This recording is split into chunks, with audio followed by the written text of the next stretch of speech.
अजीज़ तलबा व तालिबात अस्सलामु अलैकुम रहमतुल्लाह। आज हम आपकी किताब से मीर तकी मीर की गज़ल नंबर 1 पढ़ने जा रहे हैं। इसकी तशरीह हम करेंगे। तो जैसा कि आपने नवीं जमात में गज़ल के बारे में पढ़ा होगा, तो मैं आपको गज़ल के बारे में मुख्तसरन बताऊंगा, मुख्तसर तारीफ में इसकी आपके सामने करूंगा। तो गज़ल जो है, इसके लग़वी माने कहे जाते हैं कि औरतों से बातें करना या औरतों के मुतालिक बातें करना है।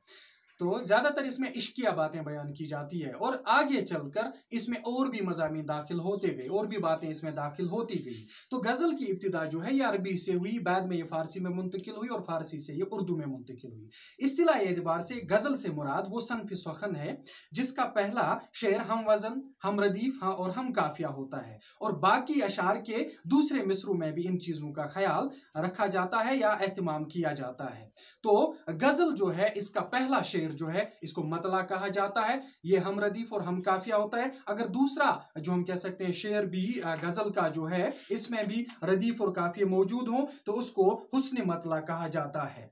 ठीक, तो गजल के सबसे अच्छे शेर को बैतुल गजल कहा जाता है, और जो लास्ट वाला शेर होता है गजल का, इस जिसमें शायर अपना तखल्लुस इस्तेमाल करता है, तो उसको मक्ता कहा जाता है। तो गजल जो है, गजल की इब्तिदा जो है, कहा जाता है कि कली कुतुब शाह ने पहला शायर जो है इसको माना जाता है, गजल का पहला शायर इसको माना जाता है। तो ये थी गजल के बारे में मुख्तसर तारीफ, चूंकि आपने नवीं जमात में भी पढ़ा इसलिए मुख्तसर मैंने इसके बारे में मोटी मोटी बातें कही। तो चलिए मीर तकी मीर की पहली गजल पढ़ते हैं। पहले मैं इसको पढ़ूंगा, बाद में मैं इसकी तशरीह करूंगा, आपको समझाऊंगा। हमारे आगे तेरा जब किसू ने नाम लिया, दिल सितम ज़दा को हमने थाम थाम लिया। वो कज रविश न मिला रास्ती में मुझसे कबू, न सीधी तरह से उनने मेरा सलाम लिया। मेरे सलीके से मेरी नबी मोहब्बत में, तमाम उम्र में नाकामियों से काम लिया। अगरचे गोशा गुज़ी हूँ मैं शायरों में मीर, तो मेरे शेर ने रोई ज़मीं तमाम लिया। तो पहली शेर में मीर तकी मीर फरमा रहे हैं, हमारे आगे तेरा जब किसी ने नाम लिया। शायर कह रहे हैं कि ऐ मेरे महबूब, जब आपका नाम मेरे सामने लिया गया, जब दूसरों की जबान से मैंने आपका जिक्र सुना, मैंने आपका नाम सुना, तो फिर क्या हुआ?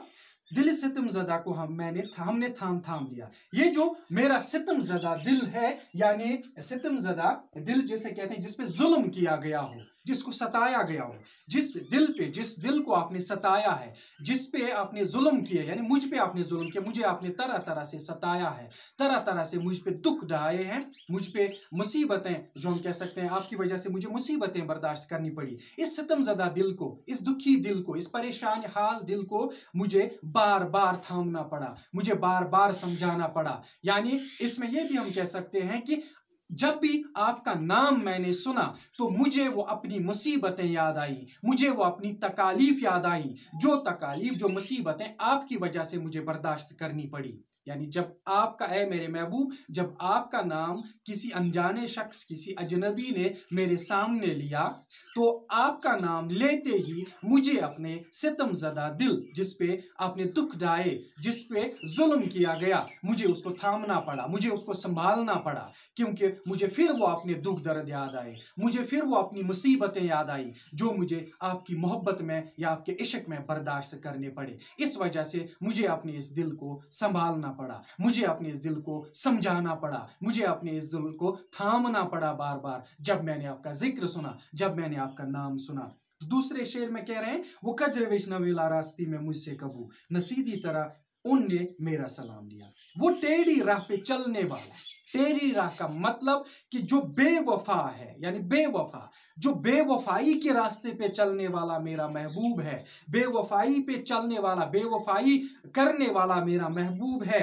जब वो मुझे कभी मिलता है, जब मुझसे कभी उससे मुलाकात होती है, वो हमेशा इस बेवफाई के रास्ते पे चला जाता है। जब उससे मेरी कभी मुलाकात होती है, आमना सामना जब उससे मेरा होता है, तो उससे क्या होता है? तो वो नसीदी तरह उनसे मेरा सलाम लिया। एक तो वो मोहब्बत जो है टेढ़े रास्ते पे चल रहा है, बेवफाई के रास्ते पे चलता है, और जब मैं उससे कभी सलाम यहां से करता हूं, बात करने की कोशिश करता हूं, तो वो टाल देता है, तो वो मेरी सलाम का जवाब तक नहीं देता है, तो वो मेरी बातों को किसी खातिर में ही नहीं लाता, मेरी बातों का कोई जवाब ही नहीं दे देता, यानी मुझे नजरअंदाज कर देता है, मुझे पूरी तरह इग्नोर कर देता है। वही मेरा महबूब है जिसने बेवफाई के रास्ते को चुना है, जो मेरी तरफ कोई कोई ध्यान ही नहीं देता है, मुझे नजरअंदाज करता रहता है, न मेरी बातों की तरफ न मेरी तरफ कोई तवज्जो देता रहता है। मेरे सलीके से मेरी निभी मोहब्बत में तमाम उम्र में नाकामियों से काम लिया। शायर कह रहा है यहाँ पे, ये जो इश्क है, इश्क जो है इसमें दुख गम मुसीबतें बर्दाश्त करनी पड़ती है।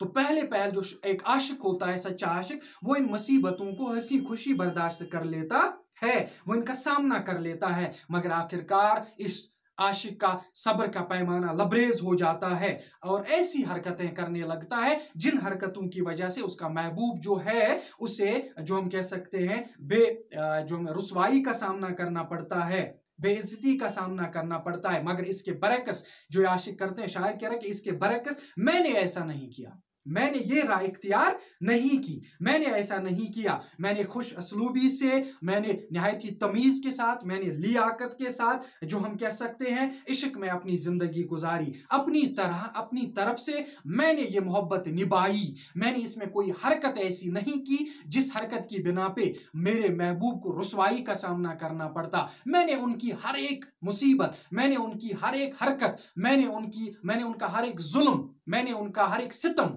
मैंने उनकी हर एक अदा बर्दाश्त की। मैंने अपनी तरफ से मोहब्बत को निभाने की कोशिश की। मैंने ऐसी कोई हरकत नहीं की जिसकी वजह से मेरा महबूब रुसवाई उसकी हो जाती, उसकी बेइज्जती हो जाती। मैंने ऐसा कोई इकदाम नहीं उठाया, मैंने ऐसा कोई कदम नहीं उठाया, बल्कि मैंने उसके जुल्म सितम, मैंने उसकी मुसीबतें खंदा पेशानी से बर्दाश्त की और नाकामी का सामना जो है ये भी मुझे करना पड़ा।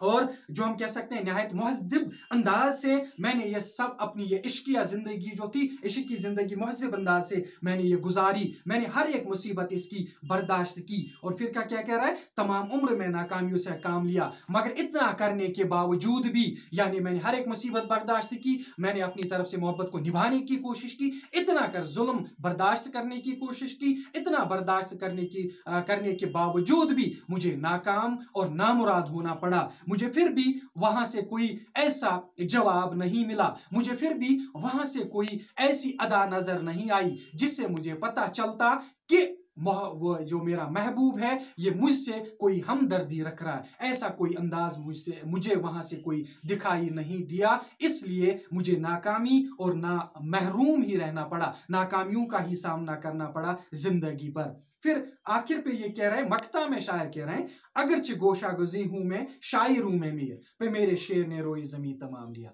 शायर कह रहा है कि अगरचे मैं शायरों की महफिल में, एक दो मकासद, दो मतलब इसके हो सकते हैं, एक शायरों की महफिल में, एक दुनिया में। यानी शायर कह रहा है कि अगर मैं शायरों की महफिल में कोने में बैठने वाला शायर हूं, अलहदा बैठने वाला शायर हूं, या इस दुनिया में गुमनामी की जिंदगी बसर करने वाला शायर हूं, मैं अपने आप को कोई मशहूर व मारूफ शायर तस्वुर नहीं करता, मैं अपने आप को कोई मशहूर व मारूफ लिखने वाला तस्वुर नहीं करता, मशहूर व मारूफ शायर तस्वुर नहीं करता, मैं अपने आप को एक गुमनाम शायर तस्वुर करता हूं, गुमनामी की जिंदगी बसर करने वाला एक शायर तस्वुर करता हूं। मगर इसके बावजूद जो मेरे अशार हैं, इन अशार का चर्चा पूरी दुनिया में फैल चुका है। सारे लोग मेरे ही अशार पढ़ते चले जा रहे हैं, सारे लोगों की जबानों पे मेरे ही अशार हैं। तो इन्हीं अशार की वजह से जो मेरे अशार हैं ये पूरी इस दुनिया में फैल चुके हैं, लोग इनका विरद करते चले जा रहे हैं, लोग इन्हीं को दोहराते चले जा रहे हैं। यानी शायर कह रहा है कि अगरचे मुझे लग रहा है कि मैं एक तन्हाई की जिंदगी गुजारने वाला शायर हूं, मगर मेरे इन अशार की वजह से मैं मशहूर व मारूफ हो चुका हूं। मैं खुद अपने आप को कोई मशहूर व मारूफ शख्सियत नहीं मानता, अब मशहूर व मारूफ शायर नहीं मानता, मगर इसके बावजूद ये जो मेरे अशार हैं, इन अशारों को, इन शारों को लोगों ने इतना पसंद किया है कि इन अशार की वजह से मुझे मशहूरियत हासिल हो गई, मैं मशहूर मारूफ शायर बन चुका हूं। तो अगली गजल जो है वो हम आइंदा लेक्चर में आपको समझाने की कोशिश समझाऊंगा। तब तक के लिए अल्लाह हाफिज।